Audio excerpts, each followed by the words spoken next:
Hello everyone, welcome to my YouTube channel.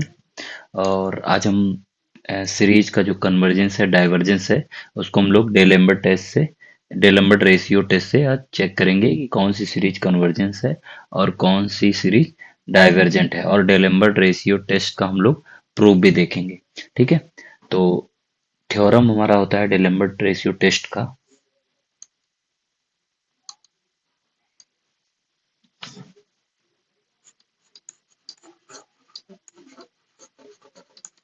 Okay, तो theorem है डेलेम्बर्ट ratio test का कि late summation of un be a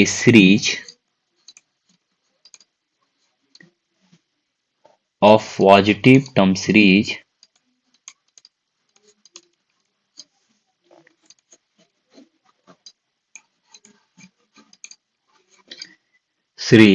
such that limit un plus 1 upon un equal to l, then first हमारा क्या है कि अगर ये कंडीशन है, मीन्स कि u N plus one upon by u N equal to अगर एल आता है, तो वह कन्वर्जेंट तब होगा जब एल की वैल्यू वन से छोटी होगी, तब कन्वर्जेंट। अगर एल की वैल्यू वन से बड़ी है तो डाइवर्जेंट। और एल इक्वल टू वन पे क्या होता है, वो टेस्ट फेल हो जाता है। ठीक है, तो हम लोग क्या हो जाएगा, l equal to l less than one पे क्या हो जाएगा, कन्वर्जेंट। तो summation of you n converges if L less than 1, and second summation of un diverges if L greater than 1, और थर्ड हमारा है कि the test fails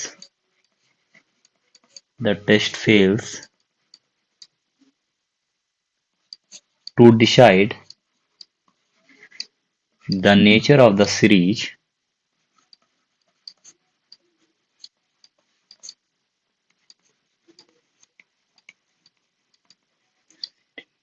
if L equal to one. ठीक है, इसका मतलब ये है कि L इक्वल टू वन होने पर हम ये नहीं कह सकते कि वो कन्वर्जेंट होगी या डाइवर्जेंट होगी। ठीक है, कन्वर्जमेंट भी हो सकती है, डाइवर्जेंट भी हो सकती है। ठीक है, तो ये हमारा जो है डेलेम्बर्ट रेशियो का जो वो स्टेटमेंट है कि स्टेटमेंट क्या कहता है कि ये जो नंबर है, ये जो लिमिट है, अगर हम उसकी n प्लस वन मतलब जो n प्लस वन टर्म को un टर्म मतलब n टर्म से डिवाइड कर दें और उसकी लिमिट निकालें और एल वैल्यू आए, मीन्स कि अब एल क्या हो, एल हमारी अगर वन से छोटी है तो वो सीरीज कन्वर्जेंट होगी, अगर एल की वैल्यू वन से बड़ी है तो सीरीज डाइवर्जेंट होगी, अगर अगर एल इक्वल टू वन है तो ये टेस्ट फेल हो जाएगा। तो यहाँ पर हम कुछ नहीं कर सकते कि वो कन्वर्जेंट होगी या डाइवर्जेंट होगी, तो हमें कुछ और लगा के चेक करना होगा कि कन्वर्जेंट होगी या नहीं। ठीक है, तो इसका प्रूफ देखते हैं।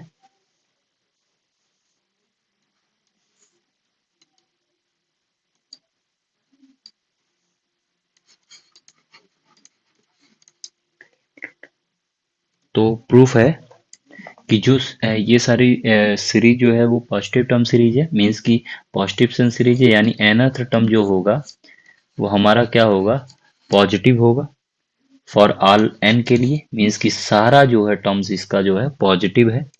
ठीक है, हर n के लिए। देयर फोर जो u N plus one by u n वो क्या होगा, वो भी पॉजिटिव होगा, मीन्स कि अगर हम करेंगे तो implies limit of you N plus one upon U N equal to L क्या है, हमारा पॉजिटिव होगा। Since limit of you N plus one upon U N equal to L, therefore for epsilon positive, तो there exist एक positive number positive integer means m such that ठीक है। Means की limit की डिफिनीशन देखो, जब भी ये बात करें यानी लिमिट से है तो लिमिट की डिफिनीशन आप डायरेक्टली लगा दो। प्रूफ करने का सबसे आसान तरीका है कि अब यहाँ पर क्या है, स्टेटमेंट में क्या कह रहा है, स्टेटमेंट में ये कह रहा है ये चीज दी हुई है, मीन्स की ये चीज होनी है। ठीक है, ये चीज आप रख लो, तो ये लिमिट है, तो लिमिट की डिफिनीशन आप लगा लो यहाँ पर। लिमिट की डिफिनीशन क्या है, लिमिट की डिफिनीशन ये है कि यू, अब यहाँ पर लिमिट डिफिनीशन मीन्स कि ये टोटल टोटल हमारा क्या है, फंक्शन एफ एक्स है, मीन्स कि जो यू पूरा वो है। ठीक है, इसी की लिमिट हमारी एल आ रही थी, यानी u N plus one upon you n, ये सीक्वेंस है, मीन्स कि ये एक तरीके का सीक्वेंस समझ लेते हैं। Minus l less than epsilon, अब फॉर ईच एक्साइलेन के लिए हमें एक एम मिल जाए, मीन्स कि एक एम नंबर, एक एम मिल जाए, तो हम कह देंगे कि वो कन्वर्जेंट हो जाएगी। तो ऑलरेडी यहाँ पर बोला है कि वो लिमिट है, अब यही हमें यहाँ बताना है कि ये जो है एल की वैल्यू वन के लिए convergent, n n equal to n, n less than one के लिए convergent, and n greater than one के लिए डाइवर्जेंट। तो ये हमें चेक करना है, तो यहाँ से हम चेक कर सकते हैं। तो for all N greater than और इक्वल टू एम। ठीक है, तो नेक्स्ट देखेंगे, अगर हम ओपन करेंगे इसको तो क्या हो जाएगा, U N plus one upon you N less than L plus epsilon, L minus epsilon for all N greater than और इक्वल टू एम। ठीक है, तो putting N equal to M, M plus one, N minus one in succession in the above inequality and multiplying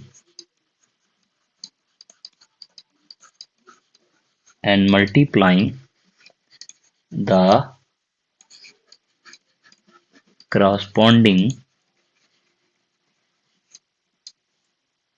corresponding sides of the n minus m inequalities, thus obtain we get। ठीक है, तो n minus term, तो ये एक्साइलेन की power हमारी n minus one less than you n upon u m less than L plus m n minus m. ठीक है, जो एन और माइनस बीच के जितने भी नंबर्स हैं वो उनका हमारा पावर। ठीक है, ये हमारा आ गया। ओके, ये आ गया हमारा। नेक्स्ट, ठीक है, तो इसे हम क्या लिख सकते हैं, एल माइनस एक्साइलेन की power N minus M less than, less than नहीं होगा, अब जब हम यहाँ पर देखेंगे तो यम यम वाला टर्म उधर चला जाएगा, यू एम, तो ये हो जाएगा यहाँ पे यू एम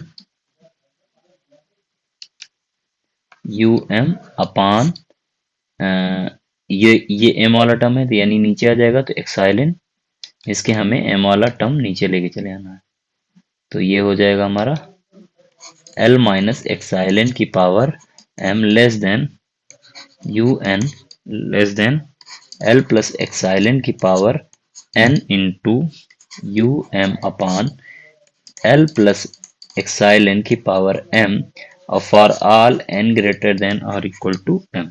ठीक है, ये कंडीशन आ गई। अब हमें बताना है कि एल की वैल्यू अगर एक से छोटी हो जाए यहाँ पर तो क्या इफेक्ट आएगा इस पर, तो L let L less than one, इसकी एल की वैल्यू वन से छोटी है, तो चूज एक्साइलेन, हमें एक्साइलेन चूज करना है positive, such that R equal to L plus epsilon, इसकी वैल्यू हमारी क्या है, वन से छोटी है, देन तो ठीक है, ये हमारी पॉइंट हो गया। ठीक है, एल की वैल्यू जीरो पॉजिटिव है और जीरो भी हो सकती है, एल और आर और one.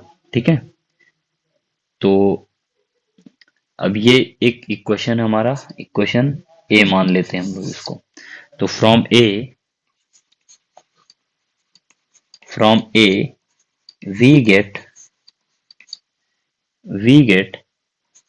un less than um, और ये क्या है हमारा, अब लेस देन वन है मतलब इस टोटल टर्म, तो ये हमारा क्या आ जाएगा, ये हमारा टर्म आ जाएगा एल प्लस एक्साइलन की पावर एम, एक्साइलन पावर एम, और ये टोटल वैल्यू हमारी क्या है, आर है। तो यहाँ पे हम क्या लिख सकते हैं, डायरेक्ट हम आर लिख देते हैं। ठीक है, तो हम यहाँ पर लिख सकते हैं आर, आर की पावर एम। ठीक है, और इसके बगल में ये टर्म हमारी क्या होगी, आर की पावर एन। अब ये पूरा एन ग्रेटर देन और इक्वल टू एम। ठीक है, तो ये टोटल टर्म हमारा क्या आ जाएगा, such that U N less than alpha R की power N for all N greater than और इक्वल टू एम। और जहां पर अल्फा क्या है, अल्फा हमारी यू एम अपान आर की पावर एम, और ये कहाँ है, पॉजिटिव नंबर, मीन्स कि रियल के पॉजिटिव नंबर में आएगा। ठीक है, और ये हमारी जो सीरीज है, अब देखेंगे जो भी सीरीज आएगी ये जियोमेट्रिक सीरीज है, ज्योमेट्रिक सीरीज है, इसलिए हम लोग कह सकते हैं कि आर एन जो होगा वो कन्वर्जेंट होगा। अगर ये कन्वर्जेंट हो गया तो ये आल्सो कन्वर्जेंट। ठीक है, तो since summation of Rn is geometric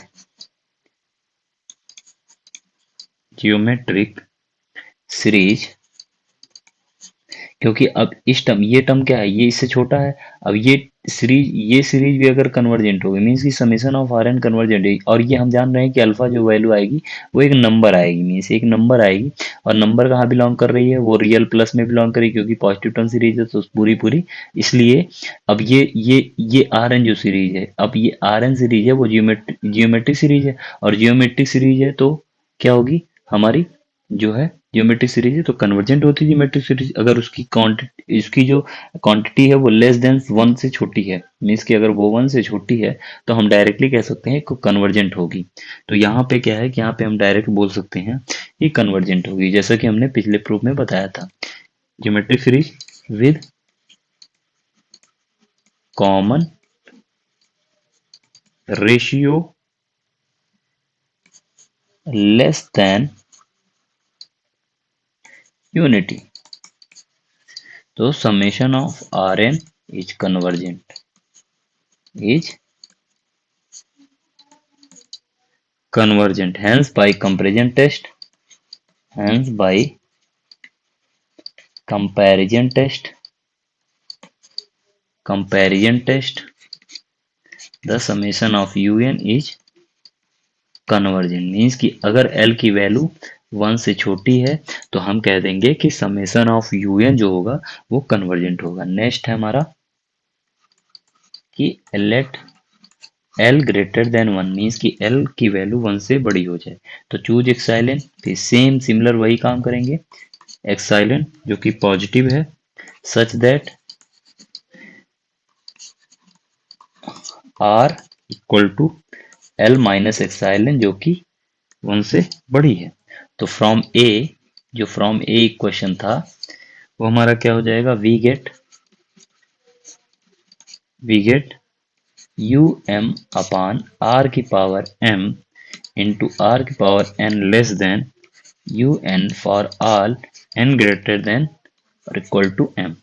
तो such that U N less than beta R की power N for all greater than और equal to M, that is beta is equal to, हमारा beta क्या है, वो बीटा है हमारा U M upon R की पावर एम, और जो हमारा हमेशा पॉजिटिव नंबर देगा। ठीक है, तो ये भी हमारा ज्योमेट्रिक सीरीज है, लेकिन वो क्या है, ग्रेटर देन वन से बड़ी है।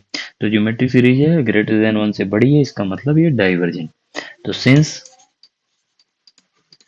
since summation of Rn is geometric series with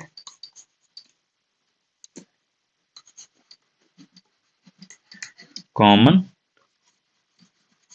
ratio greater than unity, तो summation of Rn is divergent. ठीक है, therefore therefore by comparison test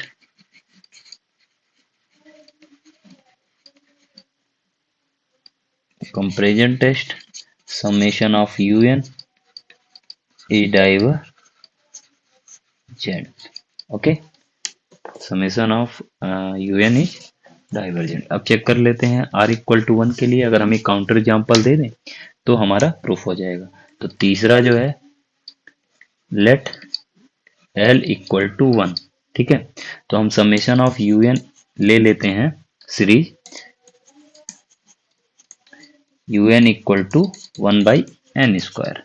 तो limit of un plus 1 upon un क्या हो गया, limit of N square upon N plus 1 का whole square. अब limit यह क्या आ जाएगा, ये 1 अपॉन 1 प्लस 1 बाई एन का होल स्क्वायर है। अब ये टोटल आ गया 1, इसकी लिमिट क्या है 1 आ रही है। बट ये सीरीज क्या है हमारा, कन्वर्जेंट है। तो यहाँ पर क्या है कि अगर हम इसके लिए, ये हमारे इसके लिए कन्वर्जेंट आ गई। ठीक है, इस एग्जाम्पल के लिए कन्वर्जेंट आ गई। लेकिन अगर हम अदर एग्जाम्पल लें, अदर एग्जाम्पल में क्या ले लें, U N equal to 1 by N. ठीक है, तो sum limit of you N plus 1 upon U N equal to N, limit N upon N plus 1।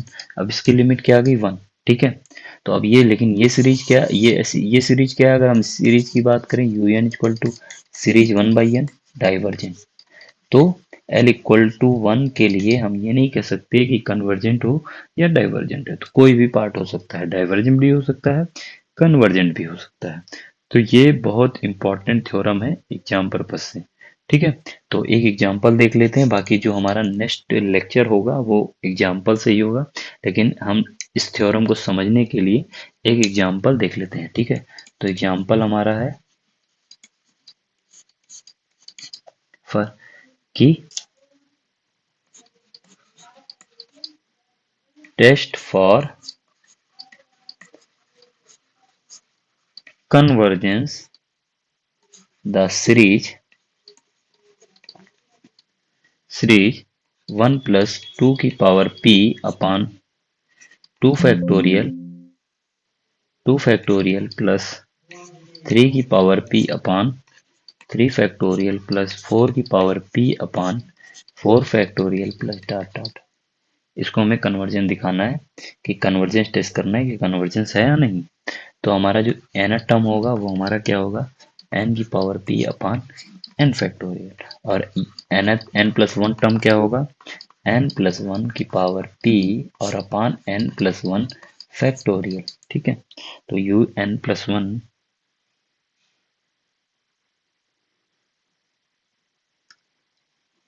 तो u n plus 1 upon u n हमारा क्या हो जाएगा,